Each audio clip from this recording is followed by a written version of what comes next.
নমস্কাৰ বন্ধু বান্ধৱীসকল আজি পুনৰ আহিছোঁ আপোনালোকৰ মাজলৈ এটা নতুন ভিডিঅ' লৈ তো আজি আমি এছএছচিত অহা কেইটামান প্ৰশ্ন আলোচনা কৰিম ঠিক আছে তো আশা কৰোঁ আপোনালোক সকলোৱে ভালে আছে তো প্ৰথম প্ৰশ্নটো লৈছোঁ চাব যে কি লৈছোঁ লম্ব বৃত্তীয় বেলন এটাৰ ব্যাস 14 সেণ্টিমিটাৰ আৰু উচ্চতা 2 সেণ্টিমিটাৰ ঠিক আছে তো ইয়াৰ বক্ৰপৃষ্ঠকালি আৰু মুঠ পৃষ্ঠকালিৰ সমষ্টি হ'ল এতে প্ৰশ্নটো দিয়া আছে আপোনালোক চাৰিটা অপচন দিয়া আছে 484 308 176 আকৌ 7616 ঠিক আছে তো আমি এতিয়া ইয়াৰ বাবে আমি জানিব লাগিব বেলন এটাৰ মানে পৃষ্ঠকালি আৰু বক্ৰপৃষ্ঠকালি সূত্ৰটো জানিব লাগিব ঠিক আছে তো মই এটো লম্ববৃত্তীয় বেলনটো এনেকুৱা ধৰণৰ এটা লম্ববৃত্তীয় বেলন তো এতিয়াৰে আমাৰ পৃষ্ঠকালি বক্ৰপৃষ্ঠকালি মানে এই আমাৰ এই যিখিনি ৰাউন্ড আছে এইখিনি ৰাউন্ডখিনিক আমি মানে এইটো কলম ধৰক কলমটো এইখিনিক আমি বক্ৰপৃষ্ঠকালি বুলি ক'ম ঠিক আছে এইখিনি বস্তুক আমি বক্ৰপৃষ্ঠ বুলি ক'ম ঠিক আছে তো এতিয়া বক্ৰপৃষ্ঠকালি সূত্ৰটো কি 2 পাই rh এটো মনত ৰাখিব 2 পাই rh ঠিক আছে আৰু মুঠ পৃষ্ঠকালি সূত্ৰটো কি মুঠ পৃষ্ঠকালিটো আকৌ কি মুঠ মানে দুটা পৃষ্ঠকালি আছে এটা সমতল পৃষ্ঠকালি আৰু এটা বক্ৰপৃষ্ঠকালি ঠিক আছে তো সমতল পৃষ্ঠকালি আছে এইখিনি সমতল পৃষ্ঠকালি এই বস্তুখিনি সমতল পৃষ্ঠকালি ঠিক আছে তো এতিয়া চাব যে মুঠ পৃষ্ঠকালি বক্ৰপৃষ্ঠকালি 2 পাই rh আৰু মুঠ পৃষ্ঠকালি সূত্ৰটো হৈছে 2 পাই r plus h ঠিক আছে এটো হৈছে আপোনালোকৰ বক্ৰপৃষ্ঠকালি আৰু এটো মানে সমতল মানে মুঠ পৃষ্ঠকালি সূত্ৰ ঠিক আছে তো ইয়াতে আপোনালোকে এই মানকেইটা বহুৱাই দিলে এনসারটো আহি যাব তো নিশ্চয় চাই লগে 2 পাই মানে আমাক 22/7 ল'ব দিছিল 22/7 ল'ব দিছিল ঠিক আছে 2 পাই মানে 22/7 r মানে ইয়াতে ব্যাসটো কিমান দিয়া আছে 14 দিয়া আছে তো r টো ব্যাসাৰ্ধ ব্যাসৰ আধা হয় তাৰ মানে এটো 7 হ'ব ঠিক আছে মানে 14 আধা 7 h মানে দিয়া আছে h মানে আমাক কি দিয়া আছে 2 দিয়া আছে প্লাস নিশ্চয় বুজি পাইছে 2 পাই মানে 7/22 r মানে ব্যাসাৰ্ধ ৰেডিয়াস তো ব্যাসৰ আধা 14 আধা 7 আৰু h মানে উচ্চতা 2 ঠিক আছে ইয়াতো এনেকৈ বহুৱাই দিয়ক এটো বহুৱাই দিয়ক 2 পাই মানে 7/22 r মানে 7 r plus h r মানে 7 plus h মানে 2 ঠিক আছে তো এইখিনি আমাৰ সৰল কৰিলে আহি যাব অংকটো ঠিক আছে তো এটো 7 এটো কাট যাব 22 দুগুণ 46 46 দুগুণ 88 ঠিক আছে আৰু এটো হাতে দুহাত কাটা যাব 22 এটো 22 দুগুণ 46 পূৰণ 7 2 9 ঠিক আছে আছে ইয়াতে 88 থাকিল প্লাস 46 9 কিমান 9 4 গুণ 37 হাতটো গল 3 9 4 গুণ 37 37 3 39 মানে 396 ৰ লগত 88 যোগ দিলে আহি যাব আমাৰ আনসাৰটো 8 6 14 9 8 17 18 3 4 তাৰ মানে আমাৰ উত্তৰটো হ'ব 484 ঠিক আছে তো চাই লব যে লম্ববৃত্তীয় বেলন এটাৰ ব্যাস 14 সেন্টিমিটাৰ আৰু উচ্চতা 2 সেন্টিমিটাৰ ইয়াৰ বক্ৰপৃষ্ঠকালি আৰু মুঠ পৃষ্ঠকালিৰ সমষ্টি হ'ল বক্ৰপৃষ্ঠকালি মনত ৰাখিব 2 পাই rh আৰু মুঠ পৃষ্ঠকালি 2 পাই r bracket r plus h ঠিক আছে তো এবাৰ দ্বিতীয় প্ৰশ্নটো চাই লব কি আছে যে √6 √8 √21 চতুৰ্থ সমানুপাত কি ঠিক আছে তো চতুৰ্থ সমানুপাতিকটো আমাক উলিয়াব দিছে অপচন দিয়া আছে 3√7 2√7 8√7 আৰু 5√7 ঠিক আছে তো আপোনালোকে নিশ্চয় গম পায় যে আমাৰ চাৰিটা ৰাশি যদি সমানুপাতত থাকে তেতিয়া কি হয় a:b = c:d হয় ঠিক আছে তাৰ মানে আমি ভাবিব পাৰো a/b = c/d a মানে a:b মানে কি a/b আৰু c:d মানে c/d ঠিক আছে তাৰ মানে চাৰিটা ৰাশি সমানুপাতত থাকিলে আমি কি লিখিব পাৰো a/b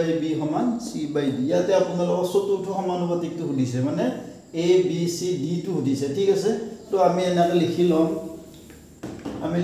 a/b এটো a এটো b এটো c d টো লাগে না তো a/b =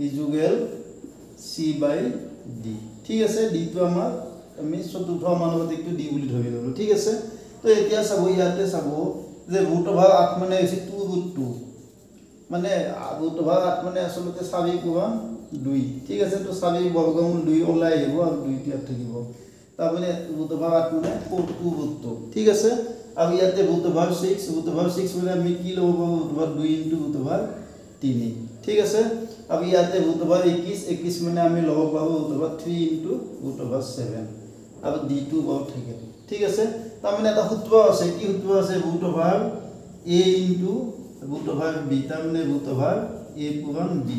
এটো এই কাৰণে 6 টো আমি ভাঙি লিখিলো root over 2 into root over 3 2 3 গুণ 6 হ'ব এটো 3 7 গুণে কি যাব ঠিক আছে তো এতিয়া চাব এটো root over 2 এটো root over 2 কাট যাব এটো root over 3 এটো root over 3 কাট যাব তো आंसर টো কি হ'ব ইয়াতে a আছে ইয়াতে d আছে d into 1 d হ'ব আৰু ইফালে 2 into root 7 2 root 7 মানে এটো বজ্ৰ গুণন কৰা বুলি কয় এটোৰ লগত এটো গুণন এটোৰ লগত এটো গুণন ঠিক আছে তো आंसर তো মই কি হ'ব 2 root 7 হ'ব নিশ্চয় বুজি তো এবাৰ প্ৰশ্নটো চাব 3 নম্বৰ প্ৰশ্নটো কি দিয়া আছে 9 সেন্টিমিটাৰ ব্যাসাৰ্ধ আৰু 15 সেন্টিমিটাৰ উচ্চতাৰ শংকু এটা গলাই 45 সেন্টিমিটাৰ উচ্চতাৰ বেলন প্ৰস্তুত কৰা হ'ল ঠিক আছে বেলনটোৰ ব্যাস লাগে তো ইয়াৰ বাবে আপোনালোকে শংকু বা আয়তন জানিব লাগিব বেলন বা আয়তন জানিব লাগিব তাৰ মানে এনেকুৱা অংকবিলাকত এই গলুৱা অংক ভাঙি কিবা এটা বস্তু ভাঙি নতুন বস্তু তৈয়াৰ কৰা এইবিলাক অংকত আমি আয়তন ল'ব লাগে ঠিক আছে তাৰ মানে ইয়াতে আপোনালোকে চাই ল'ব যে 9 সেন্টিমিটাৰ ব্যাসাৰ্ধ আৰু 15 সেন্টিমিটাৰ উচ্চতাৰ শংকুটো গলাই কি তৈয়াৰ কৰিছে 45 সেন্টিমিটাৰ বেলন উচ্চতাৰ বেলন প্ৰস্তুত কৰিছে তাৰ মানে ইয়াতে এই প্ৰথম যেটো শংকু আছিল সেই শংকুটোৰ আয়তন এই বেলনটোৰ আয়তনৰ সমান ঠিক আছে তো আপোনালোকে এতিয়া সূত্ৰটা জানিব লগা হ'ল যে সূত্ৰটা কি আছিল শংকুৰ আয়তন আছিল 1/3 পাই r স্কয়াৰ h ঠিক আছে সমান বেলনৰ আয়তন কি আছিল পাই r স্কয়াৰ h তো এইটো বস্তু আপোনালোকে জানিব লাগিব ঠিক আছে এতিয়া ইয়াতে বহুৱাই দিও 1/3 ইয়াতে আপোনালোকে পাই মান বহুৱাব নালাগে পাইটো এনে কেনসেল হৈ যাব তো পাইটো মই পাই হিচাপে লিখলো তো r মানে কি দিয়া আছিল এটো শংকু এটো বেলন ঠিক আছে তো ইয়াতে ব্যাসাৰ্ধ শংকুটো ব্যাসাৰ্ধ 9 গতিকে 9 স্কয়াৰ হ'ব আৰু জায়গা 9 বহিব h মানে কি 15 মানে এটো শংকুটো উচ্চতা শংকুটো আয়তন এখিনি ঠিক আছে আৰু এই আয়তনখিনি কাৰ সমান হ'ব বেলনটোৰ আয়তনৰ তো বেলনত পাইটো আছে ঠিক আছে r স্কয়াৰ আৰু তো ইয়াতে r স্কয়াৰটো থাকিল ঠিক আছে আৰু h মানে 45 দিয়া আছে ঠিক আছে 45 মানে 8 টো বাকি দিলো কাৰণ 8 টো ব্যাসাৰ্ধ তো ব্যাসটো ব্যাসাৰ্ধ কি হয় দুগুণ হয় ঠিক আছে তো এতিয়া চাব যে এই পাই ক্যান্সেল যাব ঠিক আছে তো এতিয়া এই 3 দি 15 কেইবাৰ যাব 5 বাৰ যাব ঠিক আছে তো 5 দি আমি 45 ক 9 বাৰ দিব পাৰিম মানে 5 টো ওপৰত আছে 45 টো ওপৰত আছে ঠিক আছে তো 5 দি 45 ক আমি কাটি দিব পাৰিম ঠিক আছে 5 9 গুণ 45 এতিয়া চাব যে এই যে ইফালে 9 টো আছে ঠিক আছে এই 9 টো মই ইফালে পূৰণ হৈছে ওপৰত আছে এইফালে তলত পোৱান আছে দুটাৰে তলত তো এই 9 টো যে ইফালে পূৰণ হৈছে মই ইফালে 9 টো এইটো সাইডে লৈ আহিব পাৰিম ঠিক আছে মানে এইটো সাইডে এতিয়া r স্কয়াৰ টো থাকিল এইটো সাইডে r স্কয়াৰ টো থাকিল আৰু 9 টো ইয়াতে পূৰণ হৈছিল মই ইফালে লৈ আহিলো ইয়াতে 9 স্কয়াৰ আছে চাই লওক 9 স্কয়াৰ মানে হৈছে 9 into 9 আৰু ইয়াতে এই 9 টো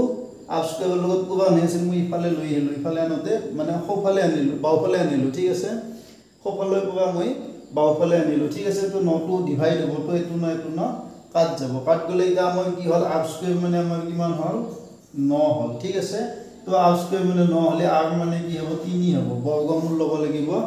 তাহলে 3 দুটা গুণ কৰিলে 9 হয় তো r স্কয়াৰ 9 বৰ্গমূল 3 ঠিক আছে তো এতিয়া আমাক কি সুধিছে ব্যাস সুধিছে তো এটো বেলনটো এটো ব্যাসাৰ্ধ তো ব্যাস হলি ইয়াৰ লগত 2 এটা মাল্টিপল দিব লাগিব 2 3 গুণ কিমান হ'ব 6 হ'ব ঠিক আছে নিশ্চয় বুজি পাইছে তো মনত ৰাখিব যিবিলাক আমাৰ গলাই নতুন বস্তু তৈয়াৰ কৰা ভাঙি ফেলে নতুন বস্তু তৈয়াৰ কৰা এইবিলাকত কি হয় যে যেটো বস্তুৰ পৰা মানে গলাই ফেলে যেটো বস্তু তৈয়াৰ হয় সেই বস্তুটোৰ আয়তনটো আগৰ বস্তুটোৰ আয়তনৰ সমান হয় ঠিক আছে তো ইয়াতে শংকুৰ পৰা কি তৈয়াৰ কৰিছে বেলন তৈয়াৰ কৰিছে গতিকে শংকুৰ আয়তন আৰু বেলনৰ আয়তন সমান হ'ব তো শংকুৰ আয়তন হৈছে 1/3 পাই r স্কয়াৰ h বেলনৰ আয়তন পাই r স্কয়াৰ h ঠিক আছে তো এবাৰ প্ৰশ্নটো চাব কি দিয়া আছে 4 নম্বৰ প্ৰশ্নটো এখন গাড়ীয়ে 5 ঘণ্টাত 240 কিলোমিটাৰ অতিক্ৰম কৰে ঠিক আছে যদিহে ই তাৰ সাধাৰণ দ্ৰুতি আধালৈ কমাই দিয়ে তেন্তে একেখিনি দূৰত্ব অতিক্ৰম কৰিবলৈ কিমান সময় লাগিব ঠিক আছে তো প্ৰথমতে আমি এতে কি চাৰিটা অপচন দিয়া আছে 3 ঘণ্টা 5 ঘণ্টা 10 ঘণ্টা 4 ঘণ্টা ঠিক আছে তো আপোনালোকে এটো কেনেকৈ কৰিব লাগিব যে চাব যে এখন গাড়ীয়ে 5 ঘণ্টাত 240 অতিক্ৰম কৰে তো প্ৰথমতে আপোনালোকে গাড়ীখনৰ দ্ৰুতিটো উলিয়াই লওক ঠিক আছে তো আমি প্ৰথমতে গাড়ীখনৰ দ্ৰুতিটো কেনেকৈ উলাম 5 গাড়ীখনৰ দ্ৰুতি মানে 1 ঘণ্টাত যোৱা দূৰত্ব ঠিক আছে তো আমি 5 দি 240 ক ডিভাইড কৰলে 1 ঘন্টাত যোৱা দূৰত্বটো ওলাই যাব ঠিক আছে তো 5 4 গুণ 20 5 7 গুণ 40 তাৰ মানে এটো হৈছে গাড়ীখনৰ দ্ৰুতি ঠিক আছে 48 কিলোমিটাৰ পাৰ আৱাৰ এটো হৈছে গাড়ীখনৰ দ্ৰুতি ঠিক আছে তো এতিয়া চাব যে যদি ইয়াৰ গাড়ীখনত দুটি আধালৈ কমাই দিয়ে মানে আগতে 48 আছিল তো এইবাৰ আমি আধা কৰি দিলোঁ আধা মানে 2 2 গুণ 4 2 4 গুণ 8 মানে 24 কিলোমিটাৰ হৈ গ'ল ঠিক আছে তো আধা দুটিটো আধা কৰা মানে 2 দি হৰণ ঠিক আছে তো আমি 24 কিলোমিটাৰ পালোঁ এতিয়া সুধিছে কি সুধিছে যে একেখিনি দূৰত্ব অতিক্ৰম কৰিবলৈ কিমান সময় লাগিব একেখিনি দূৰত্ব মানে কি 224 কিলোমিটাৰ ঠিক আছে তো 1 ঘণ্টাত যদি 24 কিলোমিটাৰ যায় 240 কিলোমিটাৰ যাওঁতে কিমান সময় লাগিব আপুনি 24 এদি 240 ডিভাইড কৰি দিয়ক 24 1 গুণ 24 10 ঘণ্টা তো এইটো হৈছে মানে শুদ্ধ উত্তৰ ঠিক আছে তাৰ মানে